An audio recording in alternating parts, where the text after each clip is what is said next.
예, 전 시간에 여기 지금 125절까지 했는데, 그 전 시간에 제가 설명드렸던 요 이제 인슈런스 레버뉴 관련해서, 제가 지금 그냥 예제 8번을 보면 된다라고만 언급을 했는데, 요 관련된 내용 자체를 이제 제가 뭐 이 엑셀 파일을 이제 강의 들으시는 분한테 이제 어태치를 해드리는데, 요게 이제 그 별책으로 나온 일러스트레이티브 example 안에 있는 거예요. 근데 여기에 지금 내용 자체가 이제 로스 컴포넌트 이런 부분 설명하기 때문에 엑셀 파일로 제가 좀 설명을 드리려고요. 자, 한번 여기 보시면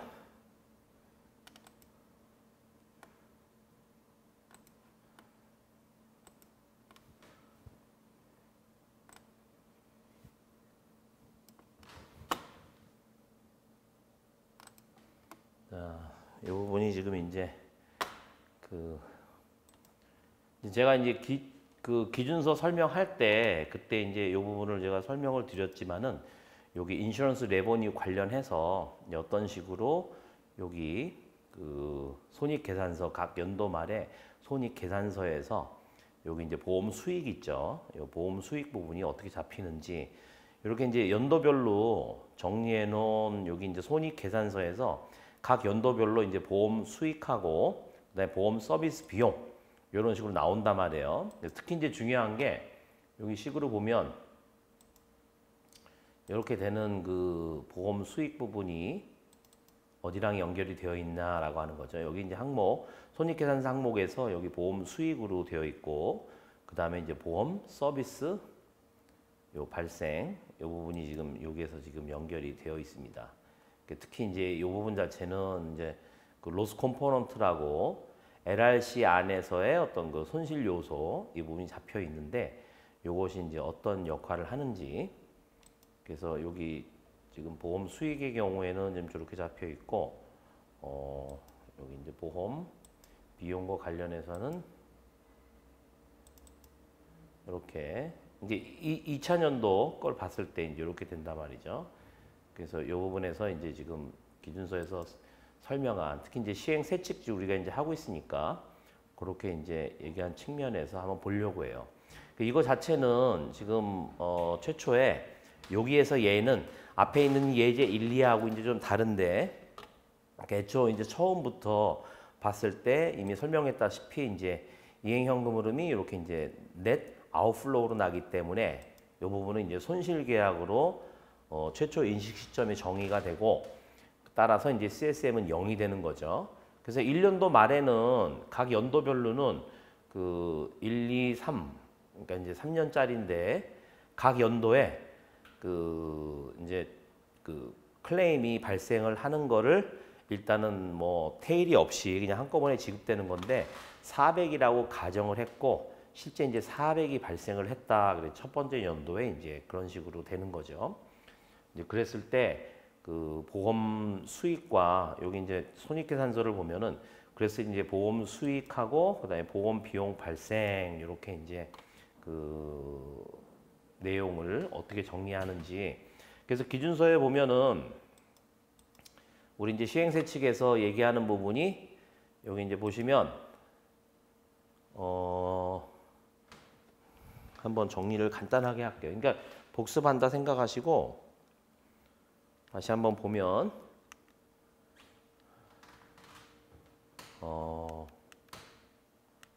이제 구성 요소가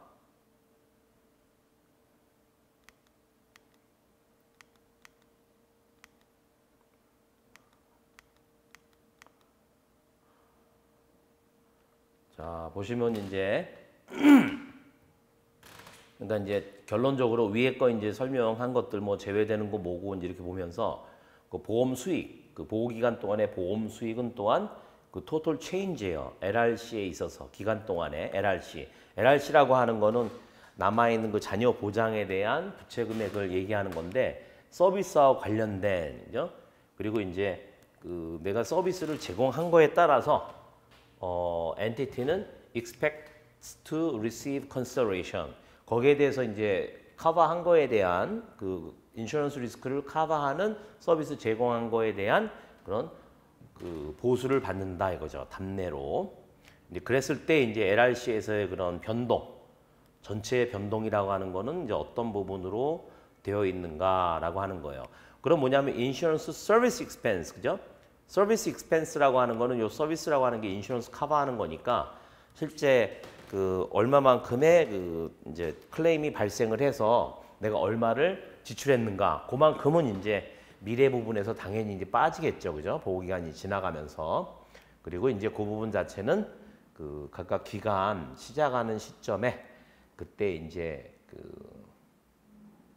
예상을 하는 금액이에요. 근데 거기에서 뭐를 제외하냐면 요 인베스트먼트 컴포넌트는 이제 당연히 제외하는 건 이제 아시고, 그랬을 때 그 서비스 제공하는 것에 따라서 이렇게 발생되는 클레임 금액에서 LRC에 그때까지 쌓여있던 로스 컴포넌트 금액을 제외한단 말이죠. 그래서 그 예제를 이제 보여드리려고 하는 거고, 그 어너러스 컨트랙트에서 이제 로스 컴포넌트를 쌓는 거는 이제 이야기해드렸고, 뭐 트랜잭션 베이스 텍스, 뭐 그다음에 이제 보험 취득 익스펜스 이런 거는 예제는 지금 안 나오니까. 또 하나는 뭐냐면은 RA라고 하는 게 최초에 이제 빌딩 블록 어프로치에서 부채로 잡혔지만 기간을 커버하고 나면 그 변동성이라고 하는 그 RA 자체도 이익으로 전환이 돼요. 근데 거기서 뭐를 제외하느냐면 여기서 이제 인슈런스 파이낸스 인컴 앤 익스펜스 그거를 제외하는 거고, 그 다음에 이제 그 CSM, 왜냐하면 이제 그 미래하고 관련된 부분 여기에 CSM의 변동이라고 하는 거는 이제 그 미래 관련해서 한 거기 때문에 그 거기에서 내가 넷 인플로우가 나면 CSM이 증가하죠. 그러니까 바로 뭐 인슈런스 레버뉴나 익스펜스로 터트리지 않고 CSM으로 간다는 얘기고, 그 다음에 또 하나는 이제 또 그 LRC로 배분된 부분이 있어요. 이제 그 부분이 또 제외된다라고 하는 거죠.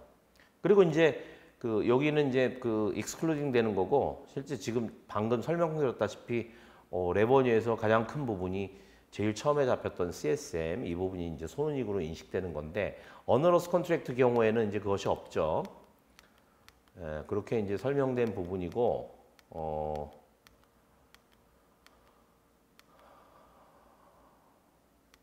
요거 이제 액퀴지션 캐시플로우 제가 이제 설명 저번 시간에 마지막으로 이제 드린 부분입니다.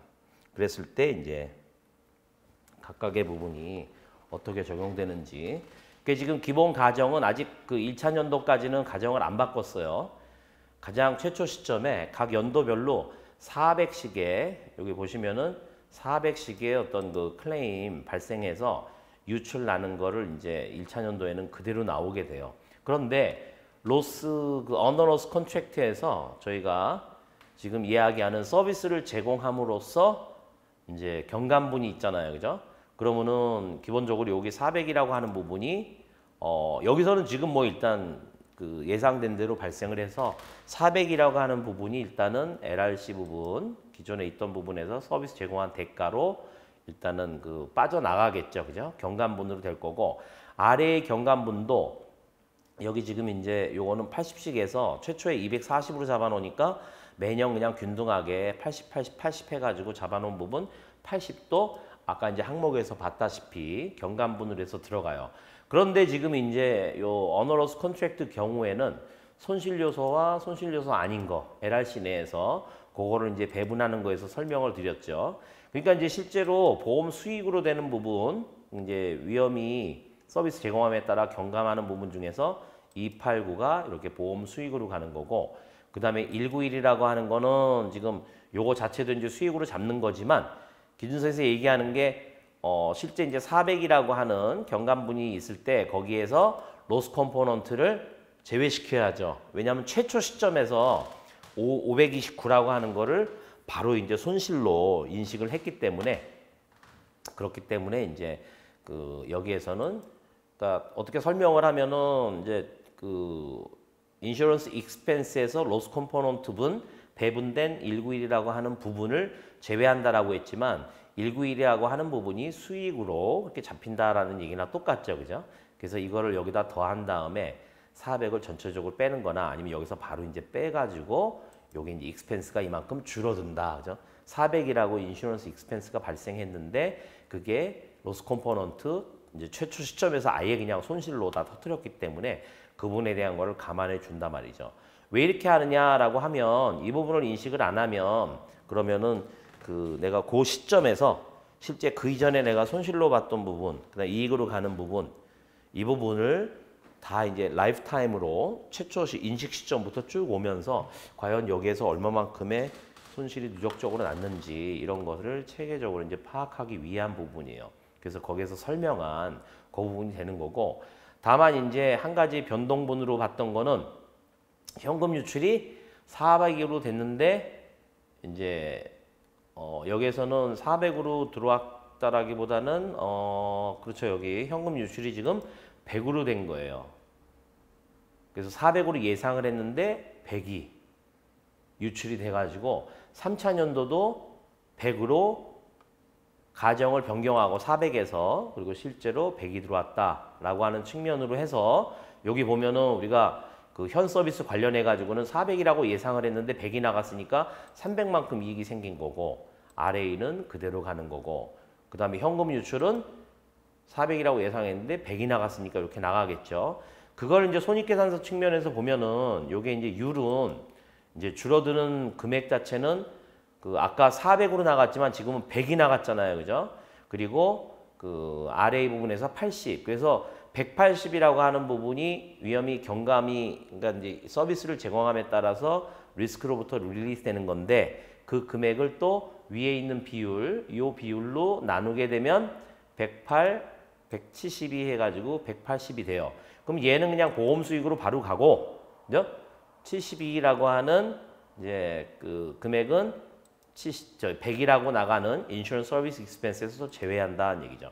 마찬가지 얘기가 되는 거예요. 그렇게 했을 때 여기에서 이제 손익 인식이 그렇게 되는 거고, 예제 이제 그 손익 관련해 가지고 여기 보는 부분 중에 이제 손익계산서에서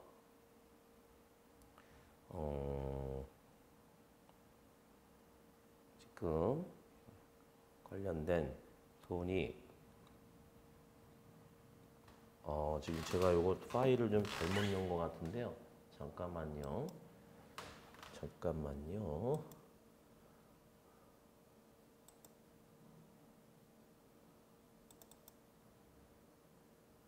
다음에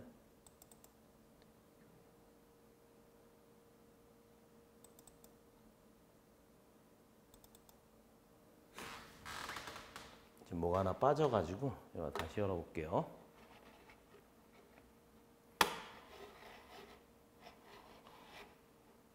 네, 여기에서 이제 8번을 보면 여기 이제 이 부분이 잘못돼 있어가지고 요 천년도에 그래서 우리가 수식을 보면 아까 설명드린 것처럼 인슈런스 레버뉴만 먼저 볼게요.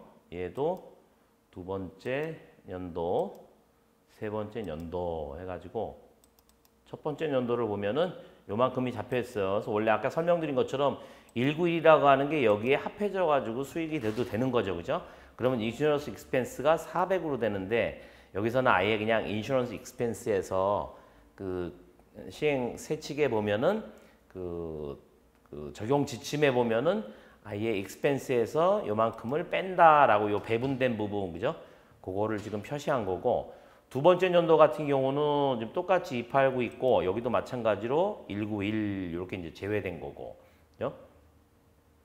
그다음에 3년도 말 여기 보시면은 이렇게 되고 여기는 그냥 100만 온단 말이죠. 근데 여기에서 이제 요 부분이 이해를 하셔야 돼요. 이거 자체가 지금 최초에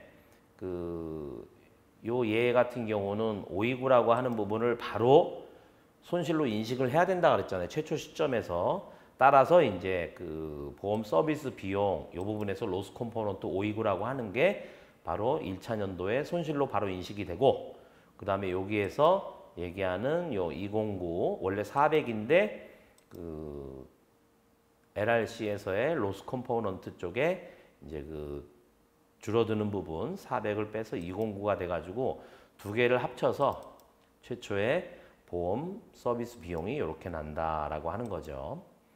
그래서 이제 그 부분을 지금 제가 이해시켜 드리기 위해서 그렇게 되면은 이제 두 번째 보면 그죠? 마찬가지로 이 금액은 이제 똑같다 그랬죠. 그랬을 때 여기서는 이제 그 남아 있는 요 부분이 이제 수익이 되고 비용이라고 하는 거는 위에서 이제 로스 컴포넌트가 이제 삼각이 되고 360이 있는데 여기 191 그다음에 이렇게 돼요. 근데 여기에서는 지금 그 손실 역전 부분이 그러니까 3차년도에 100인데 지금 여기서 나간 거니까 여기서는 지금 이유 없이 제가 아까 그거는 이제 약간 다른 건데 여기서는 그냥 2차년도 말에 이제 3차년도를 100으로 이유 없이 그 가정을 변경한 거고 그냥 초년도에 예상을 했던 400이 그냥 나가게 됐어요. 이제 그럴 경우에 이제 그 두 개 이 부분이 합쳐져 가지고 이 부분은 이제 우리 그 리스크 릴리스 돼 가지고 이익으로 되는 부분을 마찬가지로 400에서 빼서 209가 되는 거고, 그 다음에 여기 보험 서비스 비용 역전 이 부분이 빠져서 25가 되는 거다. 이렇게 이제 이해를 하시면 될 것 같아요.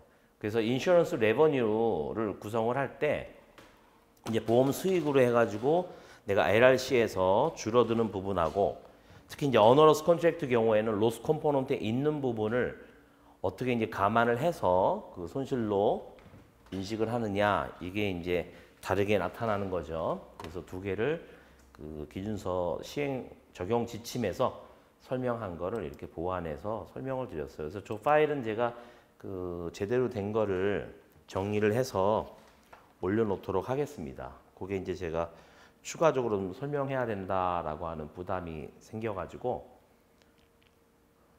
설명을 드렸어요. 이제 125까지는 왔어요. 여기서는 이제 simplified approach인 프리미엄 알로케이션 어프로치에 관해서 이제 이야기를 하는데 PA를 적용하는 그런 기업에 있어서 이거 55, 58은 이제 그 기준서에서 그 PA에 관련해 가지고 이제 이야기하는 거예요. 이때 이제 보호 기간에 인슈런스 레버니라고 하는 거는 그러니까 그 예상되는 보험료의 어떤 그 수치, 그죠? 보험료 받는 거 거기에서 물론 이제 그 인베스트먼트 컴포넌트 그다음에 이제 그 빌딩 블록 2 부분 있죠. 타임 밸류 오브 더 머니 그거와 관련된 어떤 현금 흐름, 언서튼티에서 오는 그죠? 파이낸셜 리스크 효과분 이 부분을 반영하기 위해서 조정된 거는 제외한다 그런 얘기죠. 그거만큼은 그래서 빌딩 블록 1, 2 중에서 특히 이제 프리미엄 캐시 인플로우 부분에서 그 부분을 반영한다는 거죠. 그래서 기간에 대해서 보험료를 이제 배분을 하는 거니까 그 특히 이제 LRC에 대해서만 하는 거 아니에요, 그죠? 그래서 전체 LRC에 대해서 내가 배분했는데 해당되는 요 보호 기간, 내가 지금 보고하려고 하는 요 부분에 그 내가 엘로케이트한 보험료에서 빼기 인베스트먼트 컴포넌트하고 그다음에 이제 빌딩 블록 2 부분을 제외하는 거다 그런 얘기예요. 그게 이제 인슈런스 레버뉴에 해당된다라고 하는 거죠. 그러니까 앞에하고 똑같이 내가 그 인슈런스 리스크를 커버하는 서비스를 제공하는 이 부분 자체를 거기에 해당되는 보험료만큼 그만큼이 바로 어떤 인슈런스 레버뉴가 그 아니냐 이런 얘기죠. 그래서 그게 이제 심플리파이드 어프로치라고 보시면 되고 그래서 기업은 이런 예상되는 보험료 수치액을 배분을 해요. 이제 각각의 어떤 커버리지 미래에 관련되는 어떤 그 해당되는 부분으로 해서 그러니까 여기서는 이제 커버리지의 어떤 각각 그 피리어드라고 했으니까 어떻게 보면은 이제 다수의 커버리지가 있을 때 그 내가 전체 이제 남아 있는 기간에 대해서 보험료를 배분한 다음에 요 보고 기간 내에서도 담보가 몇 개가 있을 거 아니에요, 그죠? 그러면 그 담보에 따라 각각 담보에 대해서 배분을 하게 돼요. 뭐냐? 처음은 시간의 passage of time. 또 하나는 뭐냐? 그거에 따라서만 하는 것만 가지고는 불충분한 거죠. But 만약에 그 coverage period 내가 보장되는 기간 동안에 그러니까 pattern of release of risk라고 하는 거는 이 예상되는 패턴이 다르다. 아주 그 유의성 있게 심각하게 다르다. 기간에 따라서 그죠? 그래서 이 passage of time 기간 경과에 따라서 이게 골고루 되는 부분이 아니고 어떤 미래 기간에 대해서 내가 예상하는 릴리스 오브 리스크라고 하는 거는 사실은 실무적으로 정확히 얘기하면은 실제 이제 내가 그 어떤 ultimate incurred loss를 추정을 했을 때 그 부분 자체가 기간에 따라서 현저하게 다르다. 그죠? 또 깊이 들어가면은 frequency하고 severity가 미래 기간에 대해서 다르다. 물론 이제 미래 AY 기간에 대해서 최종 손해까지 ultimate incurred loss까지 추정을 해가지고 그 결과로 봤을 때, 그죠? 그러니까 제가 frequency, severity 하더라도 항상 ultimate 기준으로 이해하시면 돼요. 그렇게 이제 달랐을 때, 그 passage of time하고 그렇게 다르다면 그러면은 그 어떤 expected timing of incurred service expense 그 expense 발생되는 보험에 대한 어떤 그 우리 인슈런스 익스펜스에 예상되는 타이밍에 기초해서 그렇게 해서 allocate를 해야 된다라고 하는 거죠. 이게 굉장히 중요한 거예요. 그래서 PA를 적용을 하더라도 왜냐하면은 그 빌딩 블록 어프로치로 제너럴 메저먼트로 하더라도 내가 실제 예상하는 거는 어쨌거나 이제 미래에 그 인슈런스 서비스 익스펜스 해당되는 부분이 실제 통계상으로 보면 내가 그 확률론적으로 미래에 얼마만큼의 그 순지급 손해액이 각 기간별로 그죠? 패스지 오브 타임에 따라서 어떻게 발생하는지를 확률론적으로 추정하는 건데 이거는 보험료를 엘로케이트 하는 거란 말이죠. 그랬을 경우에는 뭐 이런 어떤 그 인슈런스 익스펜스 발생하는 거하고 상관없이 그냥 하면 안 되고 실제 이제 그 비율에 맞춰 가지고 보험료를 배분을 해야 된다라고 하는 거죠. 그것도 이제 담보별로. 그래서 굉장히 중요한 내용입니다.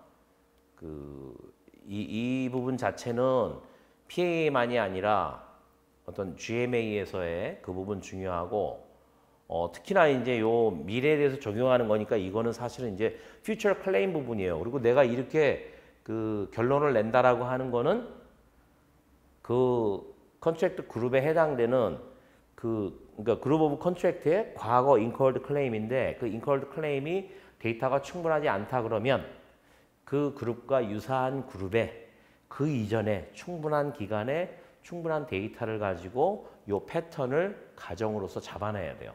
그래서 저기에서 뭔가 배분율로 해서 그죠?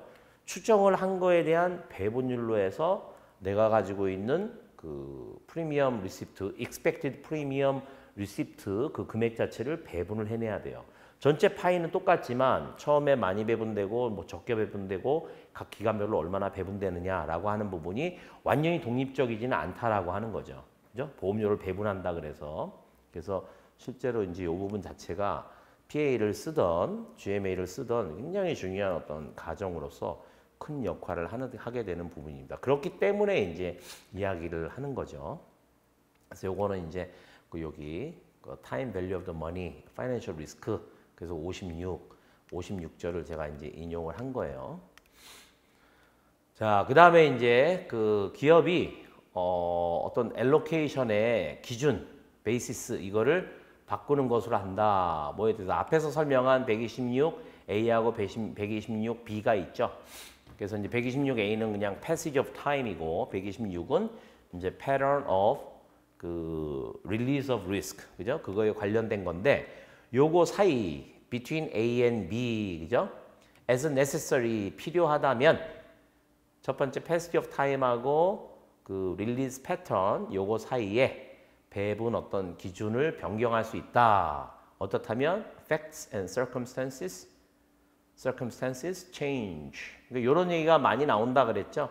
윤선이 설명했듯이 그러니까 이제 사실과 어떤 정황이 변동하였다면 그러니까 이거는 그냥 내가 저치멘탈하게 한다라고 생각할 수 있지만 소위 말하면 이제 액츄리얼 저치먼트 근데 이 부분 자체는 실제 지금 내가 과거에 분석했던 그런 어떤 그 가정들이 있고 어떤 트렌드가 있잖아요. 그죠?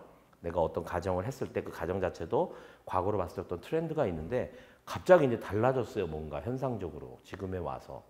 그런 부분을 이야기하는 거예요. 그냥 내가 그냥 아무것도 없이 그냥 바꾸고 싶다 이런 얘기가 아니고 그러니까 팩트잖아요. 그죠? 사실과 정황 이 부분 자체는 또 굉장히 어떤 그 액츄얼리의 프로페셔널한 그런 과거 경험 데이터에 근거한 그리고 오랜 기간에 걸친 그런 분석 결과 가지고 있는 어떤 내용이죠. 지식과 그 회사의 어떤 경험, 데이터를 통해서 분석을 한 결과 그리고 현재 바로 나타나는 현상. 왜냐하면 현재가 바로 미래에 대한 가장 굿 인디케이터이기 때문에 현재 일어나는 것들과 그런 것들을 결합을 해서 만약에 조정을 한다. 그러면은 그거를 기준을 바꿀 수 있다라고 하는 거죠. 한번 해놓으면 끝까지 가야 된다. 그런 거를 일관성으로 생각하면 안 돼요. 왜냐하면 현실은 항상 변동성 있게 바뀌기 때문에 그리고 기본적인 거 자체가 지금 옛날에 정했던 것들하고 지금 다른 거 그럼 항상 현재 기초에서 해야 된다라고 하잖아요. 그죠? 그렇지만 현재에 기초한다라고 하는 거는 또 미래에 대한 퍼스펙티브도 넣어야 된다 이거죠. 그래서 그거를 주관적으로 하면 안 되고 그죠?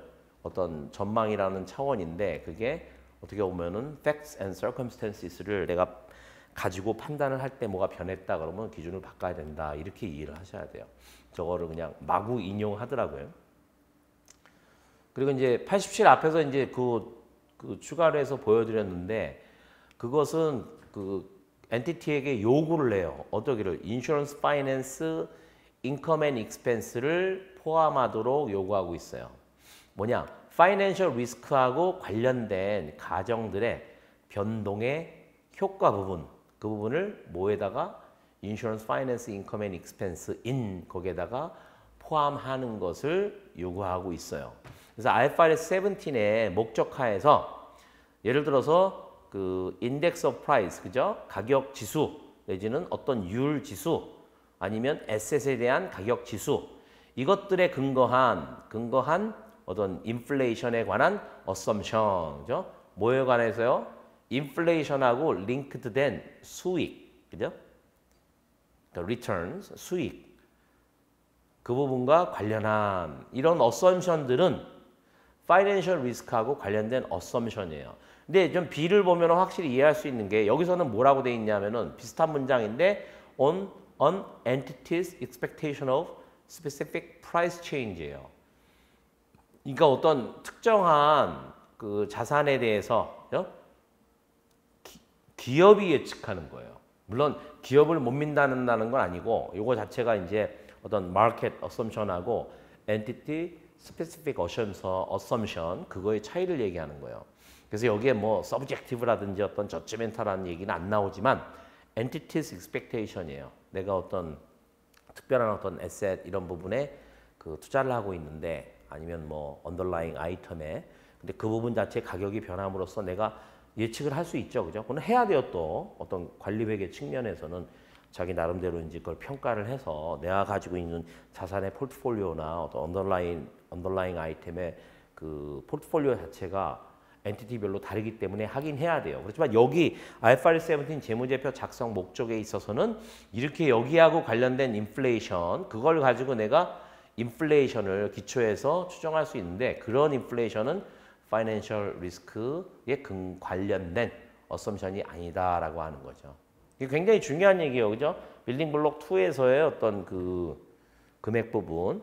특히 여기는 뭐 이제 인슈런스 파이낸스 인컴 or 익스펜스로 그렇게 이제 그 국한을 냈고 그다음에 파이낸셜 리스크예요. 그러니까 빌딩 블록 2에 관련된 거죠. 그 부분에서 어찌 보면은 마켓에서의 체인지 이거는 반영을 해야 되는 거죠. 그래서 엔티티의 그 예상치라고 하는 거를 반영하면 안 된다라고 하는 거예요.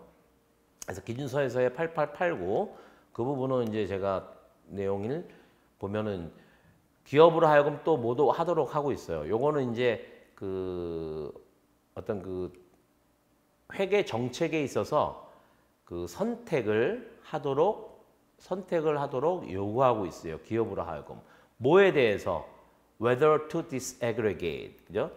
이거를 이제 aggregate 그러면은 이렇게 요약하고 합치는 건데 집계하는 건데 이거는 오히려 분해시키는 거죠. 뭘 분해시켜요? 그 insurance finance income or expense를 aggregate 시켜요. 그 보호 기간에 대해서 뭐에 대해서 between A and B 손익으로 바로 터뜨릴 거냐 아니면은 기타 포괄 수입으로 그죠? OCI 사이로 내가 배분을 어떻게 할 거냐라는 거죠. 뭐 전체를 다 터뜨릴 거냐, 전체를 다 일로 갈 거냐, 아니면은 일정만큼은 손익으로 터뜨리고 나머지는 기타 포괄 그 수입으로 잡는다. 기타 포괄 손익으로. 그 사이에 보호 기간에 대해서 그 사이에 인슈런스 파이낸스 인컴 or expense를 에그리게이트 할 건지 말 건지에 대한 그죠? 그리고 나눈다 그러면 어느 비율로 할 것인가에 대한 회계 정책의 초이스를 하도록 그렇게 그 8889는 요구를 하고 있어요. 그게 관련된 사항이에요. 그리고 기업은 이러한 선택을 했다라고 하면 어카운팅 policy를 회계 정책을 그 선택을 했다고 하면 그걸 어디에다 적용하느냐? 그룹 오브 컨트랙트가 아니고 인슈런스 컨트랙트 포트폴리오 그죠? 우리가 레벨 오브 에그리게이션에서 정의한 그 수준에서 그러니까 상위 수준이죠. 그 컨트랙트 그룹보다는 상위 수준에서 이거를 적용하는 것으로 한다.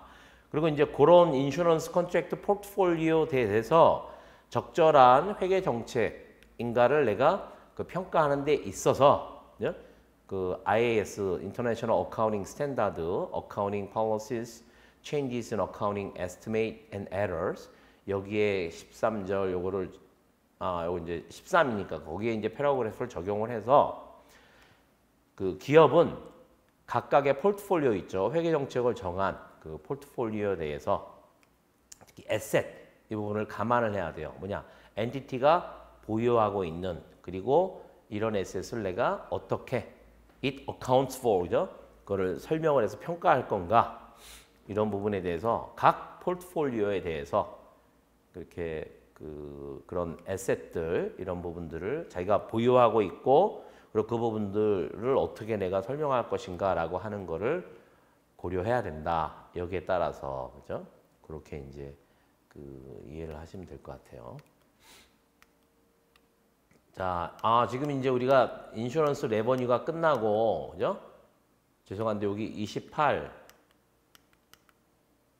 여기 27까지 이렇게 되고 그 다음에는 이제 인슈런스 파이낸스 인컴 앤 익스펜스를 지금 하고 있어요. 제가 이제 잠시 착각을 해서 그리고 이제 여기 기준서에서의 88B에 따르면 그거를 적용한다면 기업은 어떤 체계적으로 배분했어요. 뭐를 예상되는 그 파이낸스 인컴 앤 익스펜스를 그 그룹 오브 컨트랙트에 남아있는 커버리지 피리어드에 걸쳐서 체계적으로 배분함으로써 결정된 금액을 손익으로 포함하는 것으로 한다라고 하는 거죠.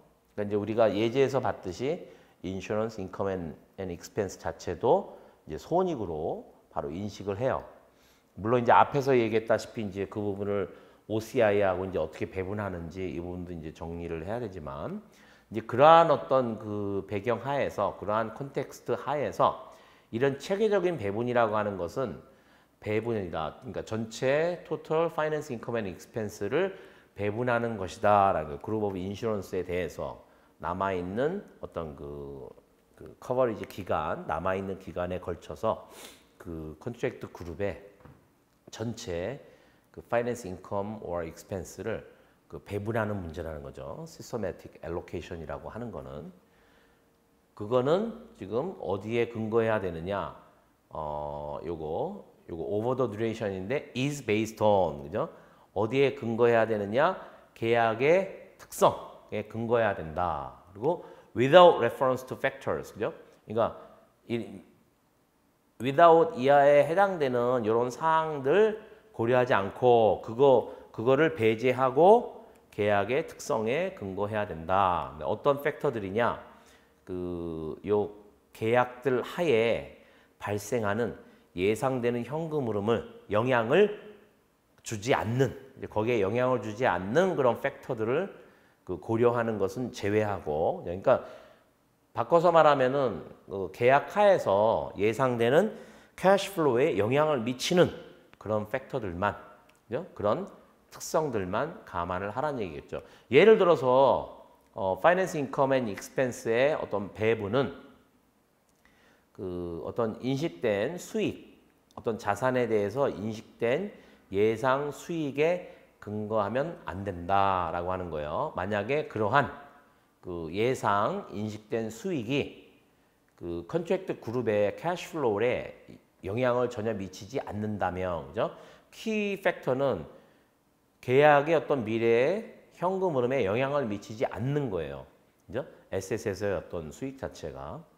그래서 이 부분 자체는 일단 우리가 그 인슈런스 파이낸스 인컴 or expense에 해당되는 부분이긴 한데 특히 이제 이런 에셋 이 부분이 영향을 미치지 않는다라고 하면 그러면은 그 부분 자체는 이제 배제한다라고 하는 거죠.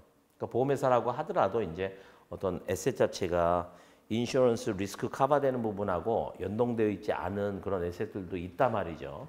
그거를 밝히기 힘들고 그런 부분들을 이야기하는 거죠. 자, 그리고 이제 그 보험 계약의 그룹들에 대해서 근데 뭐냐? 그런 이제 그룹 오브 인슈런스 컨트랙트 같은 경우는 그 파이낸셜 리스크와 관련된 그 가정치에서의 변동, 가정치에서의 변동이 그 계약자에게 지급하는 금액에 어떤 substantial한 effect, 중대한 영향을 미치지 않는, 그러니까 가정을 내가 파이낸셜 리스크요, 파이낸셜 리스크와 관련된 가정에서의 변동이 계약자에게 지불할 금액에 어떤 심대한 영향을 미치지 않는 그런 인슈런스 그룹에 대해서는 그건 시스테매틱 알로케이션, 체계적인 배분이라고 하는 것은 이제 72, B72 앞에서 얘기한 E의 I 거기에서의 디스카운트 레이트 이것에 의해서 결정된다라고 하는 거죠. 그 부분을 제가 안 가져왔는데 72 EI를 볼까요? 빠르게 한번 볼까요? 72I 다시 이제 뭐 제 강의 들으면서 들어갈 수 있지만 보여드릴게요. 이제 우리가 디스카운트에 대해서 이제 여러 가지를 이야기를 했잖아요, 그죠? 그래서 최초 시점에 하는 거 뭐 여러 가지 했는데 72에 E, F, G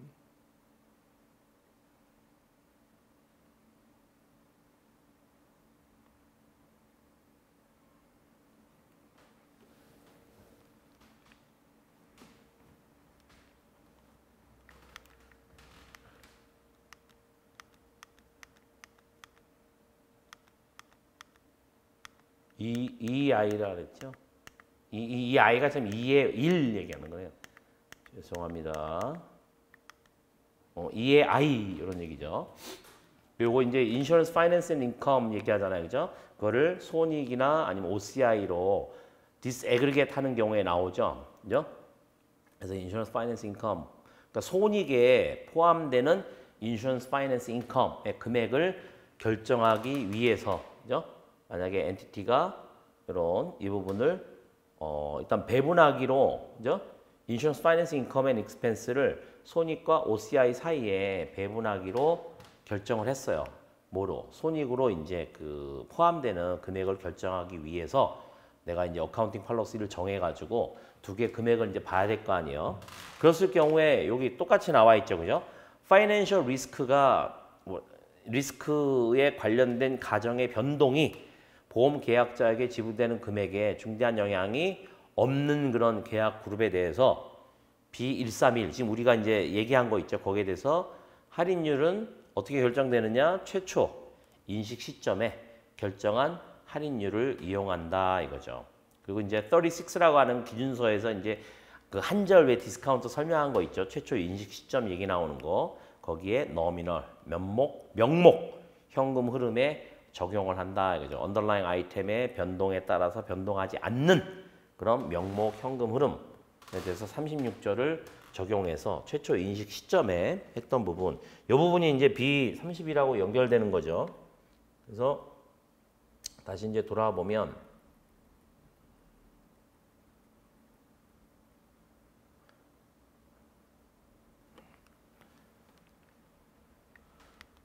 그게 이제 요게 있단 말이죠. 그리고 여기에서도 똑같이 지금 B131을 지금 그 이야기하니까 거기에서 이제 여기에서 규정된 디스카운트 레이트인데 최초 이니셜 시점에 정한 디스카운트 레이트를 쓰는 거예요. 그러니까 지금 정한 디스카운트 레이트이 아니고 최초 인식 시점에 그러면서도 이제 어떤 언더라잉 아이템 관련된 부분에 있어서는 그 언더라잉 아이템의 어떤 그 수익성의 변동 수익 금액의 변동에 따라서 변동하지 않는 그런 부분을 이야기하는 겁니다. 그래서 이제 이어서 마찬가지로 이제 여기에 그 돼 있는데 이거는 그 파이낸셜 리스크의 어떤 가정치의 변동이 계약자한테 주는 금액에 이거는 서브스텐셜한 이펙트가 있는 거예요. 아주 심대한 영향이 있는 보험계약 그룹에 대해서는 131에서는 지금 없는 경우잖아요. 그죠? 이거는 지금 있는 경우예요. 그런 경우에 인슈런스 파이낸스 인컴, 요거 인컴 앤 익스펜스의 어떤 체계적인 배분, 그죠? 뭐에서 그 파생하느냐 하면 미래 현금 흐름의 추정치로부터 그 야기되는 그 파이낸스 인컴 or expense의 체계적인 배분이죠. 그 금액에 따라서 우리가 예제에서도 봤지만 그 인슈런스 파이낸스 인컴 or expense 금액이 그 정해지잖아요. 그죠? 그렇게 된 그 시스테매틱 알로케이션은 can be determined. 다음의 방법 중에 한 가지로 결정이 된다라고 하는 거죠. 이제 첫 번째는 뭐냐? 율을 사용하는데 이 율 자체는 지금 그 남아있는 내가 이제 그 리바이스된 그 수정한 예상되는 파이낸스 인컴 or expense가 있죠. 이제 이 보험계약 그룹에 대해서 그 남아있는 보험 기간에 대해서 그 내가 예상을 했었는데 그거를 내가 만약에 리바이스 하면 리바이스 한 부분으로 변동되는 가정의 변동에 따라서 그게 바뀔 거 아니에요. 그죠? 그렇게 되는데 그건 using a rate at a constant rate. 그러니까 이제 어떤 고정된 율로 해서 레이트를 지금 설명하는 거예요. 쭉 설명을 하는데 남아있는 보험 기간에 대해서 내가 예상되는 어떤 파이낸스 인컴 or expense 이 부분 자체가 가정치 변경에 따라서 영향을 미치니까 내가 변경을 했죠. 리바이스 된 그런 부분이 하나의 컨스턴트 레이트로 된다. 그죠? 또 하나는 어떤 그룹들에 대해서 크레디팅 레이트 유저 크레디팅 레이트를 쓴다라고 하는 거예요. 뭘 결정하기 위해서? 그 계약자들의 due to, 그죠? 계약자들에 의해서 야기되는 어떤 금액을 결정하기 위해서. 그죠? 그래서 여기서는 또 이제 하이픈하고 배분 방법을 사용을 하는데 그거 자체는 지금 크레디트, 그죠? 이게 하나의 이거는 이제 그 여기서는 컨스턴트 레이트인데 여기서는 크레디티드 됐으니까는 이제 이자를 불이하는 그 기간 동안에 남아 있는 기간에 그 불이되는 금액에 근거해서 그다음에 이제 미래 기간에 대해서 그게 얼마만큼 그 불이가 되는지에 대한 예상 그 두 가지 근거 하에서 하나는 이제 그 불이되는 금액하고 그다음에 미래 기간에 얼마만큼 불이되는지가 예상되는 거 그래야 이제 두 가지가 합쳐져 가지고 미래의 이자불이 금액을 따질 거 아니에요. 그죠? 그거 자체가 사실은 이제 어떤 인슈런스 파이낸스 인컴 or expense에 해당되는 거니까 거기에 근거해서 배분하는 방법을 사용해서 using an allocation. 그죠? 위에서는 constant고 얘는 constant rate이 아니라고 하는 거죠. 남아 있는 부분에 대해서. 그런 사이로 그 시스테매틱하게 allocation을 해야 된다라고 하는 거죠. 두 가지 방법이 있다라고 하는 거예요. 하나는 이제 그 일정 율로 하고 또 하나는 이제 기본적으로 미래에 이자불이가 얼마나 될 것인가 이걸 따로 계산을 내서 거기에 맞춰서 각 금액들을 보고 해야 된다는 얘기고. 네, 다음 이제 132절 A를 맞췄고 B에 대해서 본다 그러면은 이제 마찬가지로 인슈런스 파이낸스 인컴 앤 익스펜스 뭐에서 나오는 거냐면은 아까는 이제 future cash flow에서 나온 거고 지금은 이제 RA에서 파생하는 RA에 대해서 파생하는 그 파이낸스 인컴 앤 익스펜스를 체계적으로 배분을 한다. 근데 뭐가 있냐면 if 어떤 그 RA 81절 기준서의 81절을 적용해서 RA에서의 다른 변화들과 만약에 별도로 이 부분을 이제 그 분해시킨다면 그렇다면 이제 시스테매틱 알로케이션이에요.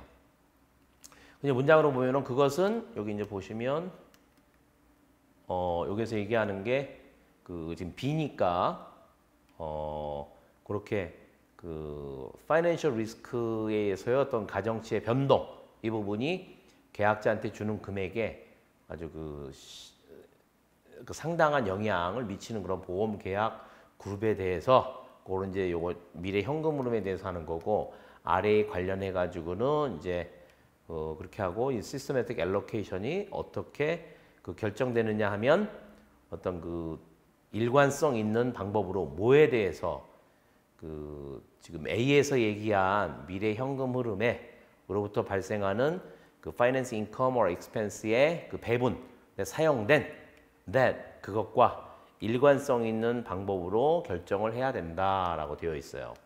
그런데 이제 81절 기준서에서 81절을 보게 되면 뭐라고 되어 있냐면 그 기업은 뭐뭐 할 필요가 없어요. 그 non-financial 그러니까 RA에서의 변동분 그거를 disaggregate 할 필요가 없는데 뭐에 대해서 insurance service results 그거는 우리가 이제 예제나 뭐 그 기준서에서 얘기했듯이 RA라고 하는 것도 이제 서비스를 보호 기간 동안에 제공을 하게 되면 거기에 그 애초 시점에 내가 배분해 놓은 부분이 물론 이제 변동분이 있어서 그 남아 있는 그 보호 기간 이후의 금액에 대해서 변동이 있으면 그건 이제 CSM으로 가겠지만 그 부분에 대해서 그 기본적으로 그거 자체는 이제 인슈런스 레버니로 인식을 해요. 근데 그 아래에 대해서 나타난 거, 그죠? 그러니까 서비스 리설트는 그렇게 설명할 수 있고, 그 다음에 또 하나는 이제 인슈런스 파이낸스 인컴 or expense, 그죠? 요 사이의 거 이걸로 배분할 그 분해할 필요가 없다라고 하는 거죠.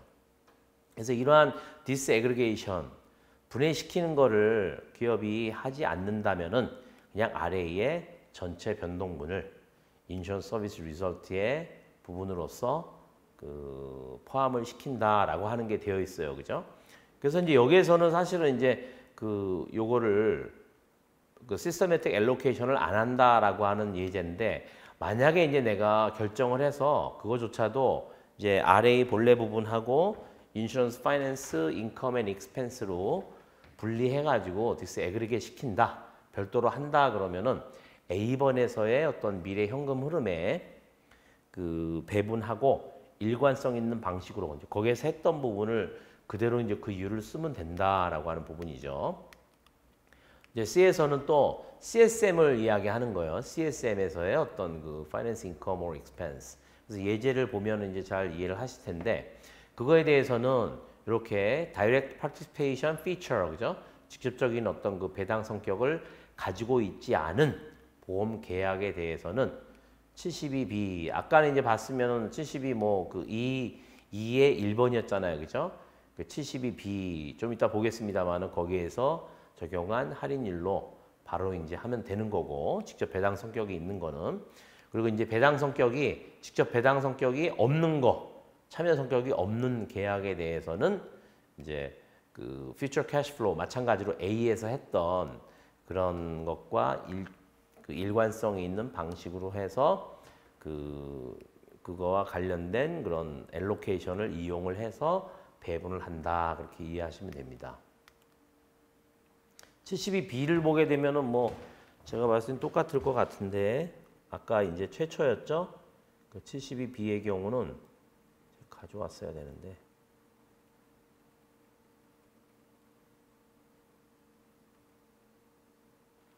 네. 여기 이제 B 이제 CSM에 대해서 분리된 어떤 이자 금액을 결정을 해요. 이제 기준서에 있는 부분에 따라서 요거 이제 그 배당 성격이 없는 부분에 대해서 얘기하는 거예요. 이것도 마찬가지로 똑같죠, 그죠?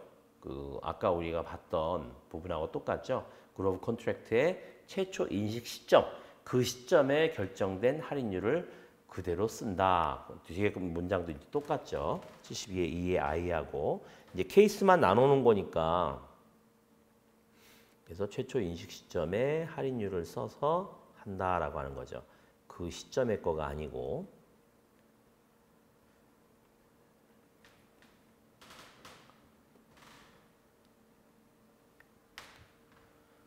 자, 이 부분에서도 지금 이제 PA Simplified 어프로치인 PAA를 적용하는 경우에 이제 아까 문장하고 똑같죠. 53, 59가니까 거기에 관련된 거니까 그 기업은 뭐뭐 해야 할지도 모른다. 뭐뭐 해야 할 필요성이 있을지도 모른다. 내지는 선택할 수도 있다. 뭐를 할인하는 거죠. to discount.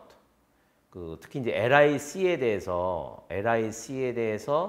할인을 할 그런 필요가 있을지도 모른다. 아니면 그거를 선택할 수도 있다라고 하는 거죠. 그래서 지금 여기에서는 지금 착각하시면 안 되는 게 finance income or expense를 이야기하잖아요. 그죠? 그러면은 적어도 내가 디스카운트를 한다라고 선택을 하게 되면 거기에 대해서 이제 insurance finance income 이 부분이 이제 발생하기 때문에 income or expense, LIC에 대해서도 할 수 있다라고 하는 거예요. 그렇지만은 PA를 적용을 한다라고 하면, 그죠? 이 방법이라고 하는 건 LRC에다가만 지금 하는 거란 말이에요, 그죠? LIC에 대해서 할인할 필요가 있다라고 하는데, 그죠? 이거는 지금 LIC에 대해서 PA를 적용한다는 의미는 아니에요, 그죠? 내가 LRC하고 LIC 둘 다 GMA를 쓴다. 근데 LRC에 대해서 PA를 쓴다고 하더라도 여기 LIC에 대해서 할인을 할 필요가 있을지도 모르거나 아니면 그렇게 선택을 할 수도 있다 이거죠. 디스카운트 하기로. 이런 경우에는 그죠? 인슈런스 파이낸스 인컴 or expense를 이것도 분해할지 모른다. 88B를 이용해서. 그죠?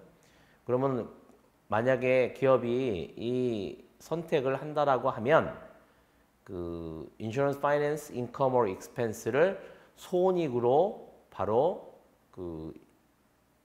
손익으로서 인슈런스 파이낸스 인컴 or expense를 바로 결정을 해야 된다라고 하는 거죠. 72(2의 3 방식으로 해서 그렇게 이제 디스카운트 레이트 그것을 이용해서 손익에 있어서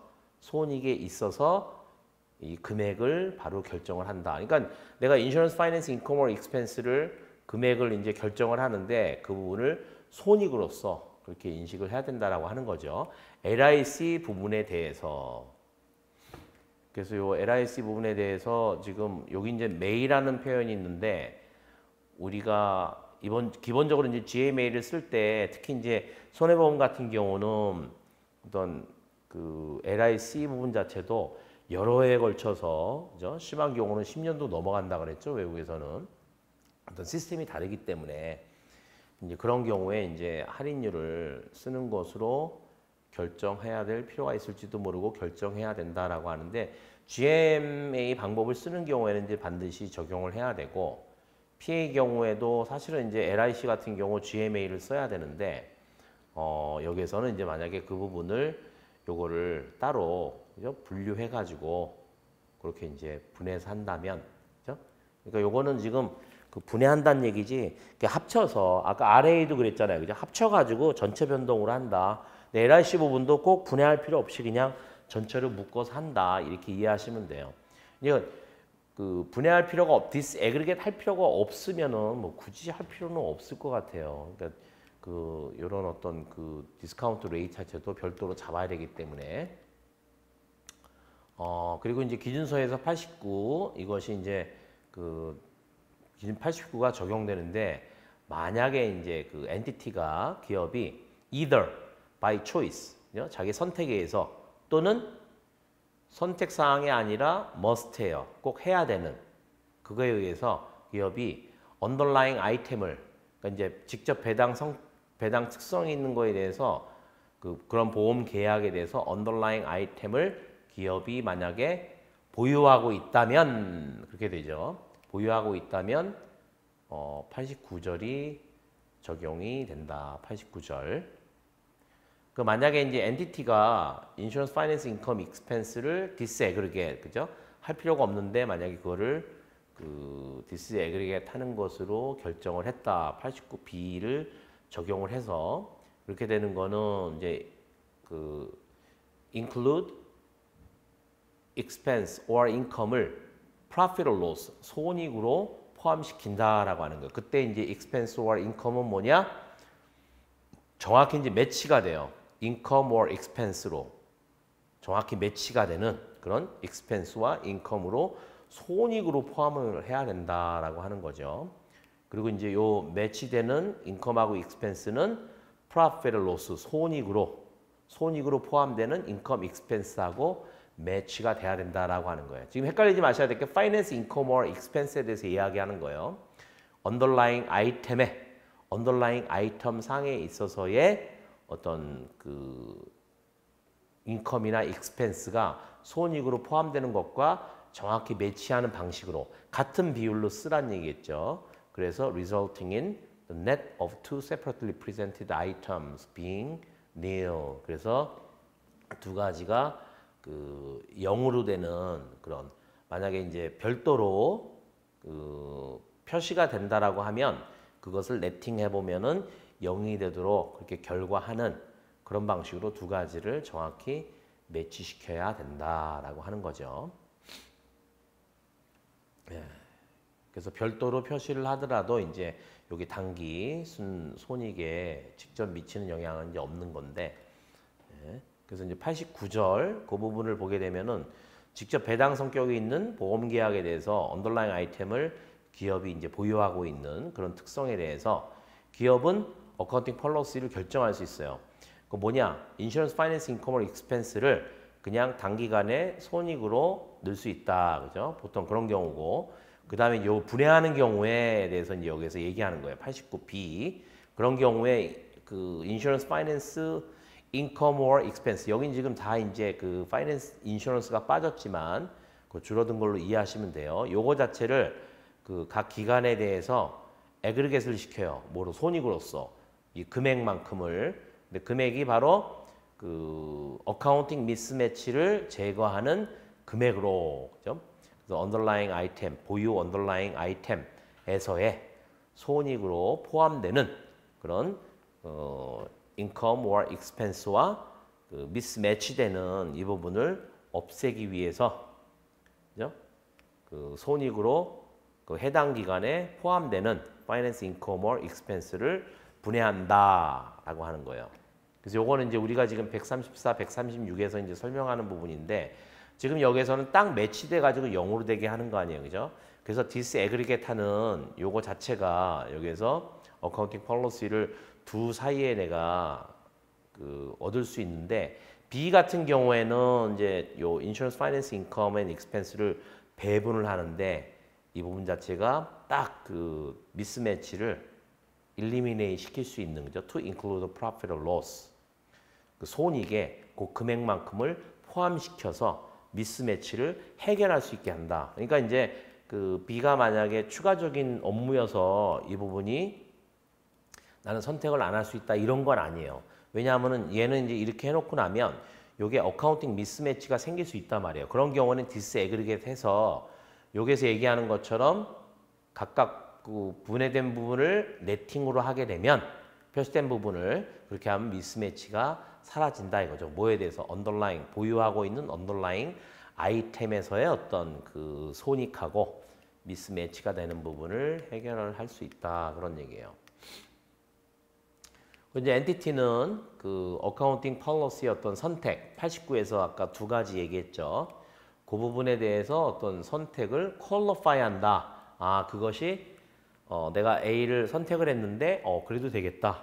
아니면 B를 선택을 했는데 그렇게 되겠다. 거기에 대해서 퀄리파이 한다 그러죠. 그 해당되는 그 선택 자체를 어떻게 보면 이제 뒷받침하는 그런 거죠. 그리고 어떤 기간에 대해서 그 some period에 대해서 일부 기간에 대해서 그런 거를 퀄리파이 할지도 모른다. 이런 선택을 하는 거에 있어서 그렇지만 다른 것들에 대해서는 아니죠. 그죠?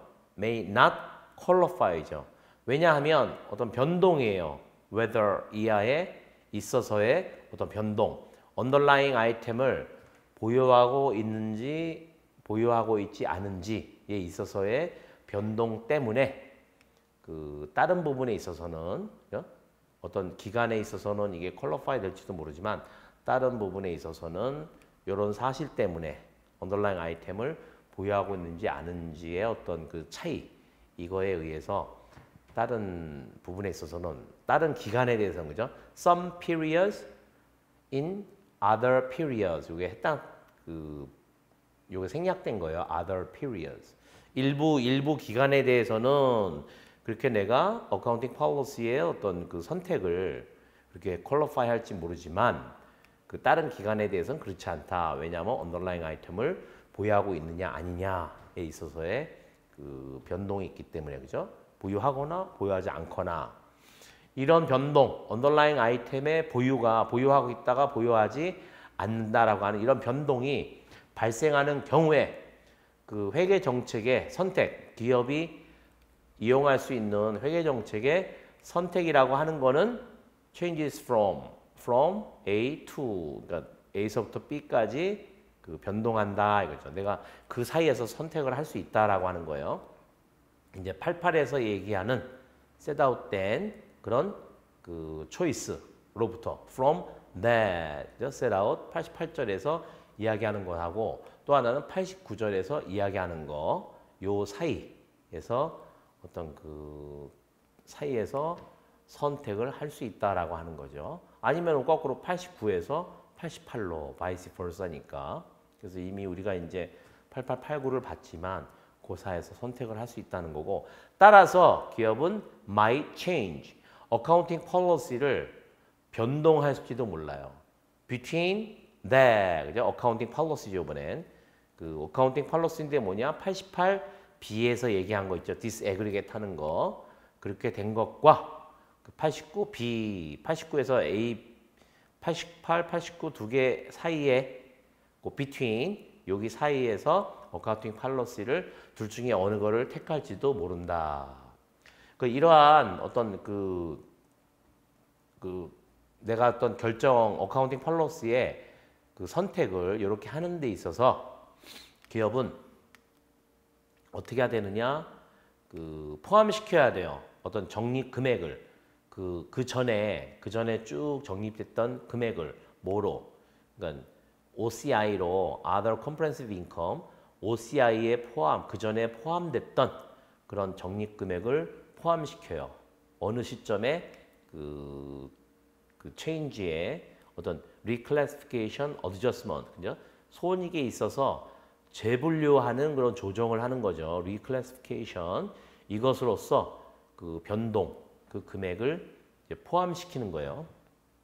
뭐에 그 이제 OCI에 포함되어 있는, 그죠? 그래서 지금 included라고 하는 거는 지금 그 여기에 보면은 그러니까 by the date라고 하는 거는 이제 된 거고 change future period. 그러니까 지금 보고 기간에서의 부분하고 그다음에 future period에서의 어떤 변동요. 그래서 지금 adjustment가 이렇게 이 부분 자체는 지금 더 change가 앞에 있는 거고 그다음에 또 하나는 이제 그 여기 the change and in the future이죠. 그렇게 되면은 여기 and라고 하는 거는 in the period of change and in the future. 그죠? 변동을 하는 그 보고 기간 그리고 미래 기간. 요 and는 그렇게 올려게 되고 거기에서 손익 안에서의 어떤 그 재분류의 조정분으로서 그 변동분 그 OCI에 포함되어 있는 변동분을 그 전에 포함해서 그 적립한 금액 그것을 포함을 한다라고 하는 거죠. 언제 그 시점에서 다음과 같이 만약에 기업이 88의 B를 그 전에 적용을 했다면 그렇다면은 어떤 그 손익에 있어서 이렇게 축적된 금액 OCI에 포함된 우리가 누적된 금액 그죠? 적립한 금액 이것을 포함시켜요. 뭐로? 손익으로.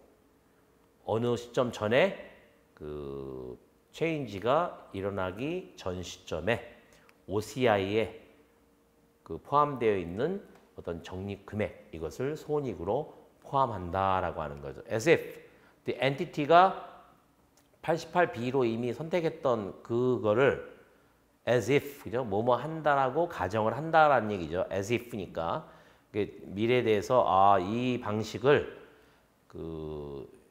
we're continuing the approach 그죠? 같은 방식을 88B에서 얘기하는 같은 방식을 계속 쓴다고 가정을 한다면 이렇게 포함을 한다는 얘기예요. 그죠? 그리고 이제 체인지가 일어나기 바로 직전에 적용한 그런 어썸션에 기초해서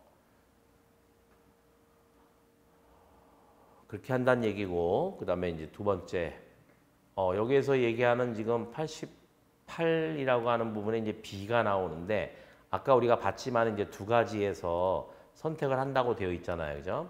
그리고 이제 그 두 번째 같은 경우는 89B를 똑같이 그렇게 이제 적용을 했다라고 치더라도 손익으로서 그 OCI에 포함되어 있는 적립된 금액을 손익으로서 포함을 해요.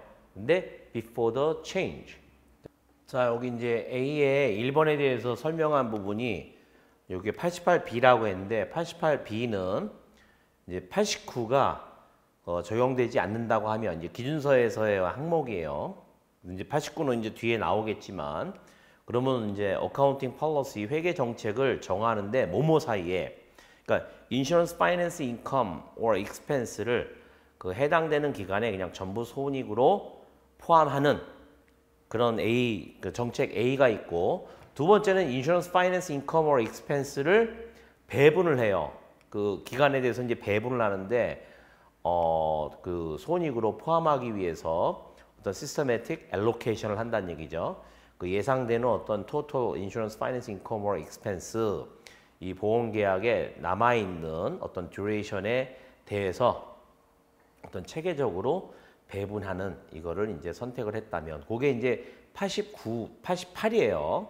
이 부분하고 이제 89하고 다르단 말이죠. 그렇게 했을 때 이제 그렇게 했을 때 그렇게 내가 B를 적용을 했을 때 이렇게 이제 거기에 근거한 바로 이제 그 내가 변동을 하기 change 그거를 변하기 전에 이제 바로 직전에 적용했던 가정에 근거해서 88B의 어떤 방법을 계속 사용한다고 하면 그러면은 그 변동 전에 어떤 OCI로 포함된 어떤 적립 금액 이것을 손익으로 포함한다 그런 얘기입니다. B의 경우에는 이제 같은 얘기인데 이번에 이제 89B를 선택을 했다라고 하면 동일한 내용이에요. 근데 89B를 보면은 여기 이제 배당 성격이 있는 그런 이제 보험 계약에 대해서요. 그 전에 거는 이제 그 배당 성격이 없는 거가 되겠죠. 이런 경우는 이제 언더라잉 아이템을 가지고 있는 경우인데 마찬가지로 이제 회계 정책을 두 가지로 하나는 다 손익으로 해당되는 기간에 대해서 손익으로 포함시키는 부분하고 그다음 요번 언더라잉 아이템에서의 어떤 손익으로 포함되어 있는 그 금액, 그죠? 그것과의 어떤 미스매치를 없애는, 그죠? 그거를 해소시키는 그런 금액, 그 부분을 바로 손익으로 해당되는 기간에 포함하는 걸로 그렇게 이제 그 분해하는 그 부분으로 봤을 때 그런 금액이 되겠습니다. 그게 이제 A에 관해서 쭉 나온 거고, 그리고 이제 B는 뭐냐? 전체적으로 내가 선택을 한다는 게 여기 이제 A 전에 보시면 A1이고 여기서 지금 이야기하는 게 이렇게 두 가지로 이제 어떤 내가 그 선택을 하느냐 그 부분 관련해 가지고 할 때 기업은 어떻게 하느냐 첫 번째, 두 번째 나왔죠. A, B 나오고 세 번째는 그 어떤 비교 정보 있죠. 그 어떤 그 전 기간에서의 비교 정보 이 부분을 restate 다시 작성하지 않는다라고 하는 거예요. 그렇게 이제 할 수 있다라고 하는 겁니다. 요건 이제 89B에 대해서 설명하는 거고. 자, 그리고 이제 그 135의 A 있죠? A 부분 아까 이제 다시 설명한 부분 그 부분을 적용할 때 기업은 그 적립 금액을 다시 재계산하지 않는다. 뭐에? OCI에 포함되어 있는 그 전에 이미 포함되어 있던 적립된 금액을 다시 재계산하지 않는다. As if 그 새로운 어떤 그 금액에 대한 어떤 배분 방법 이것이 항상 그 적용된 거로 가정을 해서 그렇게 해서 OCI의 그 이전에 적립된 금액을 재계산하지 않는다라고 하는 거고 and assumption used for reclassification in the future period 미래 기간에 대해서 재분류하는 데 사용된 가정 이것이 shall not be updated 거기에 사용된 가정이 미래에 다시 업데이트 안 하는 걸로 그렇게 하기로 한다. 뭐에? 그 변동 시점, 그 시점 이후에 대해서 리클래시피케이션에 사용했던 미래 남아 있는 기간에 대해서 그 가정치를 변동하지 않는 것으로 한다. IAS International Accounting Standard 34의 interim, 그죠? 어떤 financial reporting, 연차 재무제표 그런 결과, 거기에 관련된 거죠. 거기에서의 어떤 그 요건에도 불구하고 뭐냐? The frequency of an entity's reporting, 그죠? 그 기업에 보고하는 그 주기가 그 어떤 그거에 어떤 연도 annual 결과에 측정에 영향을 미치지 않는다. 않음에도 불구하고, 그러니까 요 IS 34의 요 요건. 근데 뭐냐? 그 요건에 대한 내용은 그 기업의 어떤 보고 주기 있죠. 뭐 분기 단위로 한다, 뭐 연 단위로 한다, 아니면 월 단위로 한다.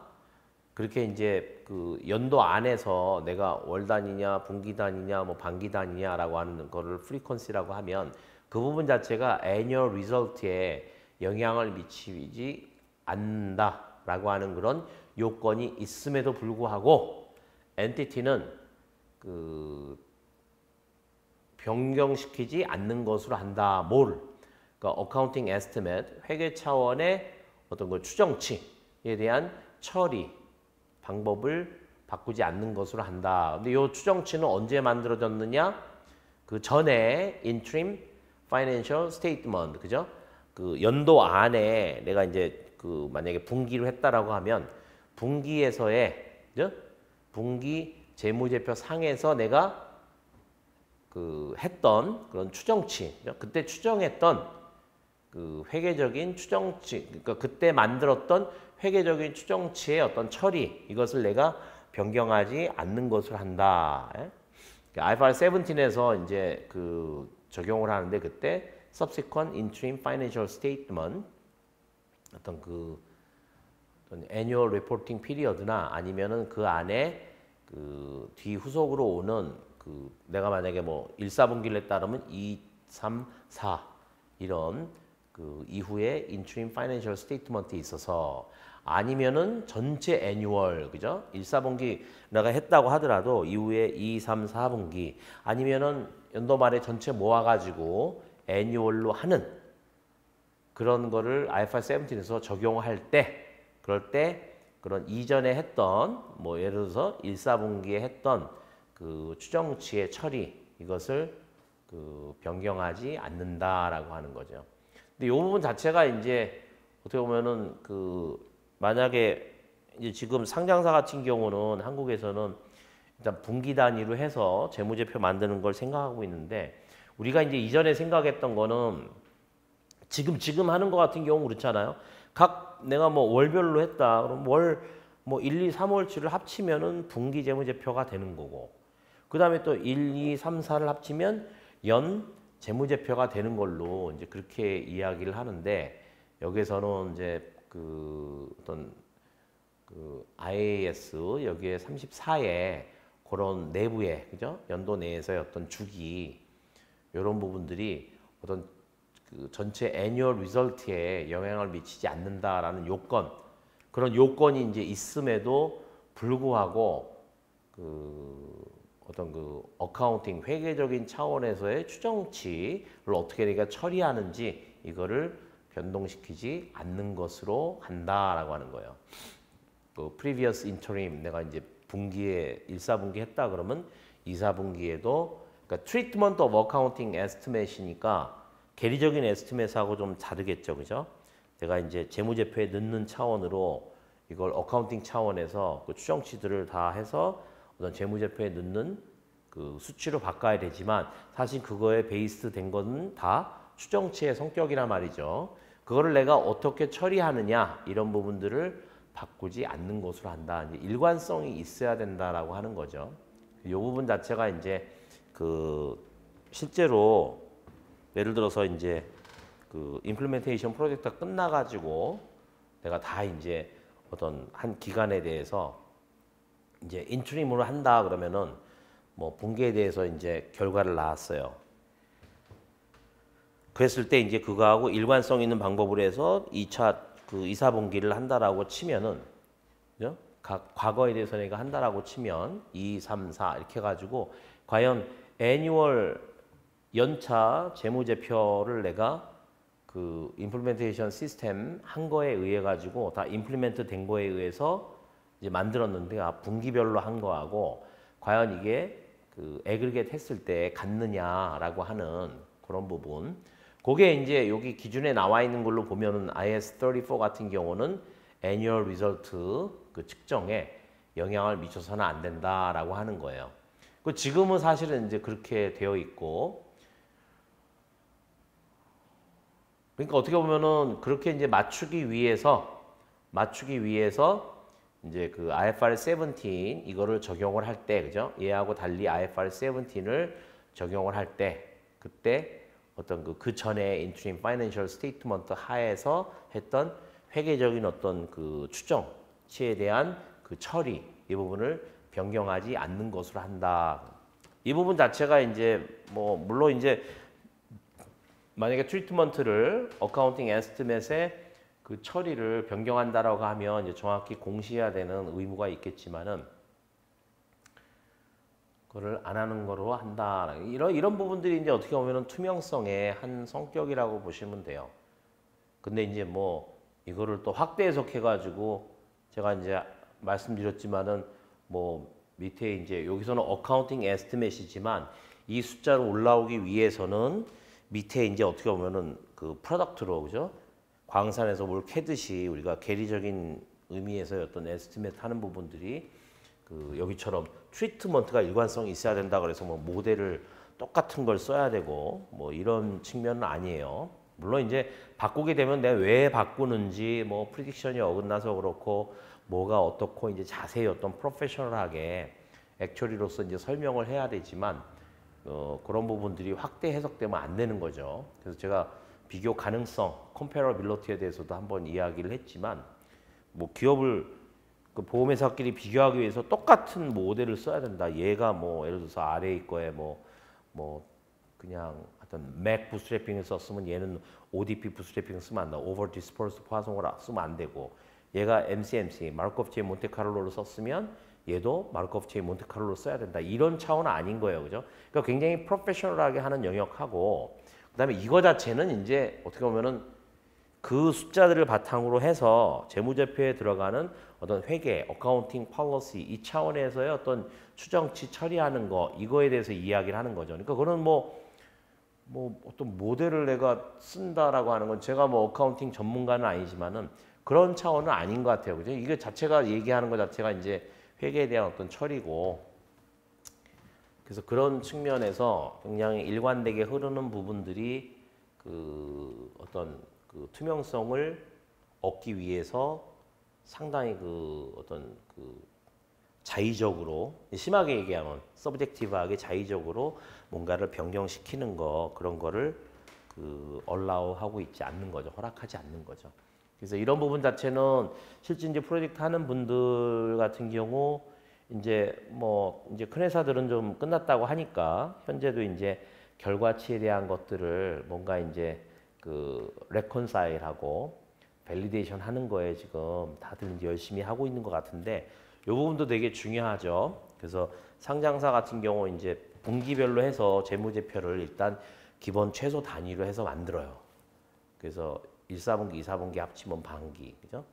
그다음에 4, 4분기를 합쳤을 때 연도하고 이게 과연 우리가 그냥 상식적으로 하면 대수적으로 이렇게 합쳐가지고 애글겟을 하면 연말이 그 연차 재무제표가 되느냐 분기차 재무제표들을 다 합쳐가지고 이런 이슈하고 좀 관련된 건데 여기에서는 그런 부분들이 일치돼야 된다라고 하는 그거가 이제 여기에 있는 걸로 봐야 되겠죠, 그죠? 여기에서는 요건 자체가 그렇게 하는 걸로 보고 주기를 내가 바꿈으로써 중요한 거는 이제 애뉴얼 레포트인데 뭐 분기에서 월로 바꿨다고 그것 때문에 어떤 전체 재무제표가 바뀌지 않아야 된다라고 하는 기본적인 어떤 요건이에요. 그리고 여기서는 이제 그런 부분들을 그 전에 했던 월이나 분기에서 했던 부분들을 이제 그 변경하지 않는 것으로 한다라고 하는 얘기겠죠. 그러니까 간단한 얘기 같지만 되게 중요한 얘기입니다. 그래서 여기까지가 이제 그 애플리케이션 가이드라인인데 이해하시겠지만 기준서는 이제 전체적으로 다 이야기를 하는 거고 이 적용 지침에서는 지금 가장 많은 포션이 이제 measurement, GMA에 대해서 이야기를 하고 기준서를 이해하는 데 있어서 여기서 이제 보충적으로 그걸 적용하는 데 있어서 이제 지침을 내리는 거죠. 그래서 만약에 이제 그 제 동영상을 적용 지침만 듣는다 그러면은 좀 앞에 있는 것들을 다시 들어야 될 필요가 있을 것 같아요. 특히 이제 예제 같은 경우 되게 뭐 아주 간단하고 제가 뭐 만든 예제도 중간에 좀 있습니다만은 그 어쨌거나 그 IASB에서 공식적으로 그런 발표한 거기 때문에 그 부분을 좀 그 잘 그 기준서를 이해하기 위해서 보시고 그다음에 보충적으로 또 요거를 그 바로 연이어서 이렇게 보셔야 이제 이해하는 데 도움이 될 거고요. 다음번에 이제 그 결론에 근거를 하는데 결론의 근거는 워낙 양이 많아요. 이제 웬만하면은 이제 각 기준서에서의 항목에 대해서 이제 좀 자세히 설명을 해요. 그래서 제가 처음에 이제 설명드렸다시피 기준서의 내용으로 채택된 근거, 왜 이런 식으로 하는지에 대한 보충 설명도 있고 어떤 거는 이제 어떤 식의 견해가 있었지만 이거는 이러이러한 이유로 받아들이지 않았다. 근데 그거를 다 설명하려고 그러면 아마 제 생각에 기준서나 이 적용 지침 했던 거에 한 4배 정도 강의는 해야 될 것 같아요. 그래서 그거는 제가 상당히 좀 그 이제 기준서나 적용 지침에서 했던 부분들을 이해하는 데 있어서 크리티컬한 부분, 그죠? 그래서 그냥 이거는 이렇게 해서 한 건데 이미 거기에서 이해하는 부분들은 좀 생략을 하고 그거를 더 이해하는 데 있어서 아까 말한 것처럼 왜 이런 것들은 그 채택이 안 됐고 이러면 안 되고 라고 하는 부분들이 있단 말이죠. 그럼 예를 들어서 뭐 그 experience adjustment 중에서 그 보험료 같은 경우는 예외예요. 예외인데 게다가 우리는 보험료를 기존에 우리가 알고 있는 거는 경과 미경과로 해서 뭐 여기 표현으로 하면 이제 passage of time에 따라서 이렇게 나누는데 이제 그런 부분들은 안 된다. 왜 안 되느냐라고 하는 부분들을 이제 또 다른 원칙 차원에서 설명을 한단 말이죠. 그리고 예를 들어서 이제 RA에서의 어떤 그 컨피던스 레벨 방법, 그죠? 제가 말씀드렸다시피 2013년도에는 방법을 3가지로, 그죠? 컨피던스 레벨, 밸류 앳 리스크하고 그 컨디셔널 테일 익스펙테이션, T바, 그다음에 코스트 오브 캐피탈, 그 어프로치 이렇게 3가지로 제시했지만 여기 이제 그 IFRS 17 와가지고는 아예 없어요, 그죠? 그래서 어떤 방법을 써도 좋은데 컨피던스 레벨을 그 공시를 해야 된다. 내가 도대체 변동성의 기준을 기업 차원에서 어떻게 했느냐. 그게 이제 예전 용어로 보면 이제 리스크 애퍼타이트이고 제가 설명드린 거는 그 회사의 어떤 에쿼티 홀더와 매니지먼트가 어떻게 전략을 선택하느냐에 대한 거고 여기서 설명하는 거는 뭐 degree of risk aversion 뭐 이런 식으로 설명을 했지만 그런 부분 자체가 뭐 그냥 뭐 이렇게 input value의 range를 바꿔서 소위 말하면 기존에 좀 생명보험에서 쓰던 충격, 샤크 가지고 하면 안 되고 그 다음에 그 내가 잡은 어떤 probability weighted 이거는 또 결정론적으로 결정해 놓고 거기에 뭐 몇 퍼센트 뭐 15%, 10% 담보에 따라서 5%를 아래로 잡는다 이런 거 안 된다라고 돼 있단 말이죠. 그래서 상당히 시나리오를 제너레이트를 하고 뭐야 그러니까 그런 내용들 자체가 이제 결론의 근거에서는 왜 그런지에 대해서 이제 쭉 설명을 하는 거죠. 그런 식으로 논의를 해서 기준서에서 그런 내용들이 있는 거고 적용 지침에서 한 번 더 이야기를 하고 그죠? 뭐 indifferent하다 얘기 뭐 이런 식의 얘기들이 이제 basis for conclusion에 있어요. 그래서 어떻게 보면 기준서하고 적용 지침을 더 정확하게 명확하게 이해하기 위해서 basis for conclusion인데 워낙 길기 때문에 제 생각에 이제 그 기준서하고 이 적용 지침하고의 유사한 차원에서 그걸 설명하기 위해서는 조금 그 요약을 해서 할 필요가 있을 것 같아요. 이제 요거 정형 지침 듣느라고 수고하셨고 연이어 들으시는 분들은 결론에 근거해서 뵙도록 하겠습니다.